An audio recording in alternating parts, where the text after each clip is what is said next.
Hello students, how are you? Good. Okay, let us start about our next topic. Our topic is measurement of deflationary gap.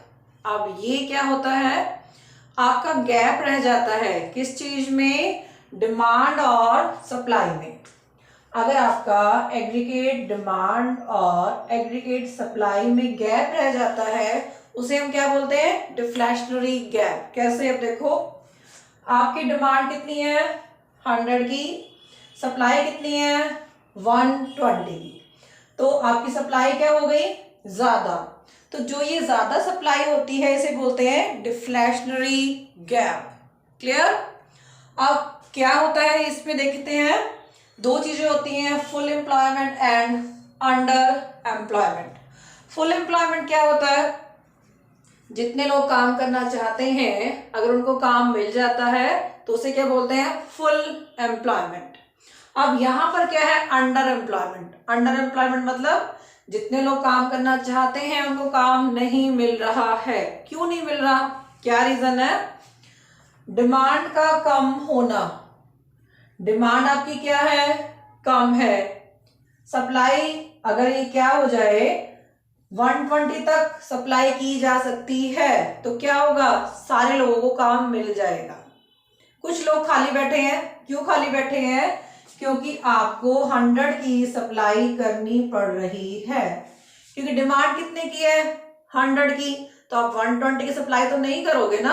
आप कितने की supply करोगे? 100 की। क्यों करोगे? क्योंकि डिमांड कितने की है? 100 की। अब क्या हो गया? फुल एम्प्लॉयमेंट घटकर क्या हो गई? Under employment. जो ये आपकी 20 गुड्स बनाने के लिए क्या चाहिए थे? लेबर चाहिए थे। जो 20 गुड्स बनाओगे उसको क्या वो कैसे बनेगी? कुछ ना कुछ लेबर काम करेंगे तभी तो 20 गुड्स बनेगी ना। अब ये गुड्स नहीं बन रही, क्या हुआ फिर? मान लीजिए 10 वर्कर्स 20 गुड्स बना रहे थे तो क्या हो गया? 10 वर्कर को काम से हटा दिया गया। क्यों हटा दिया गया? क्योंकि उस चीज की डिमांड ही नहीं है। मार्केट में डिमांड नहीं है तो इनको काम से हटा दिया गया। हटा दिया गया तो क्या हो गई? Under employment. रोजगार कम हो गया है। ठीक है, अब डिमांड डायग्राम समझते हैं इसको। यहां पर आपने लेना है एम्प्लॉयमेंट, इनकम एंड आउटपुट। यहां लेना है आपने aggregate demand. Aggregate demand curve हमेशा पॉजिटिव शेप का होगा। क्यों होगा? क्योंकि एम्प्लॉयमेंट का और एग्रीगेट डिमांड का आपस में पॉजिटिव रिलेशनशिप होता है। एम्प्लॉयमेंट, आउटपुट और इनकम का डिमांड के साथ पॉजिटिव रिलेशनशिप होता है। क्यों? जब एम्प्लॉयमेंट इंक्रीज होगी तो क्या होगा? एग्रीगेट डिमांड इंक्रीज होगी। ज्यादा लोगों को काम मिलेगा तो डिमांड क्या होगी? ज्यादा होगी। इसका मतलब इन दोनों में क्या है? पॉजिटिव रिलेशनशिप है। तो शेप क्या है? पॉजिटिव। ठीक है, अब आते हैं एग्रीगेट सप्लाई का ऊपर। सप्लाई क्या होती है? जितने लोगों को काम मिलेगा सप्लाई उतनी ही ज्यादा होगी। तो इसका मतलब ये अगर पॉजिटिव शेप में है तो ये भी पॉजिटिव शेप में जाएगा। तो एज इट इज यहां से स्टार्ट होके यहां तक ये जाएगा पॉजिटिव। उसके बाद ये स्ट्रेट हो जाएगा। स्ट्रेट होने का मतलब क्या है? कि और सप्लाई नहीं की जा सकती। क्यों नहीं की जा सकती? इस पॉइंट को हम क्या बोलते हैं? Full employment.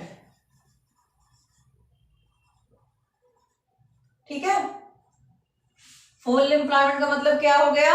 कि जितने लोगों को काम मिलना था मिल चुका। अब सप्लाई नहीं हो सकती, इसलिए क्या हो गया? स्ट्रेट हो गया है। अब क्या हो गया है? लेकिन हम क्या कर रहे हैं? हमारी डिमांड क्या है? कम है। हमारी डिमांड कितने की है? 100 की। और सप्लाई कितने की हो सकती है? 120 तक हो सकती है। इसका मतलब अगर मैं इस लाइन को यहाँ पे लेके आऊं तो इसका मतलब क्या है? कि 120 तक यहां तक हम सप्लाई कर सकते हैं। लेकिन डिमांड कितने की हो रही है? 100 की। यहां पर क्या है? डिमांड का लेवल 100। तो ये जो है 20 की सप्लाई नहीं हो रही है। जब सप्लाई नहीं होगी तो ये क्या हो जाएगा, अंडर एम्प्लॉयमेंट हो जाएगी। इसका मतलब इतने लोगों को काम नहीं मिलेगा। ठीक है, तो ये क्या हो जाएगा, डिफ्लेशनरी गैप हो जाएगा। यहां से यहां तक जो है ये गैप हो जाएगा आपका, कि हम इतना काम कर सकते थे, सप्लाई इतने की कर सकते थे, लेकिन हमने क्या किया, इतने की सप्लाई ना करके कम की सप्लाई की, तो वो क्या रह गया, गैप रह गया। ठीक है, इसे हम बोलते हैं डिफ्लेशनरी गैप।